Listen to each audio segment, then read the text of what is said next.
নবী করিম সাল্লাল্লাহু আলাইহি ওয়াসাল্লাম বলছেন, কাউকে তোমরা যদি মসজিদে যাতায়াত করতে দেখো, মসজিদের রক্ষণাবেক্ষণ করতে দেখো, মসজিদের খেদমত করতে দেখো, তার পক্ষে ইমানদার হিসেবে তোমরা সাক্ষী দিতে পারো। সুবহানাল্লাহ।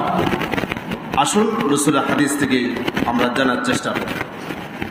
জামিউ তিরমিজির হাদিস নাম্বার 2617 عن أبي سعيد رضي الله تعالى عنه قال قال رسول الله صلى الله عليه وسلم إذا رأيتم الرجل কোনো ব্যক্তিকে তোমরা যদি দেখো ইয়াতাআহাদুল মাসজিদা, সে মসজিদের খেদমত করছে, মসজিদের রক্ষণাবেক্ষণ করছে, মসজিদের প্রতি তার আগ্রহ আন্তরিকতা প্রবল তোমরা দেখতে পাচ্ছ, ফাশহাদু লাহু বিল ঈমান, ওই ব্যক্তির ব্যাপারে ইমানদার হিসেবে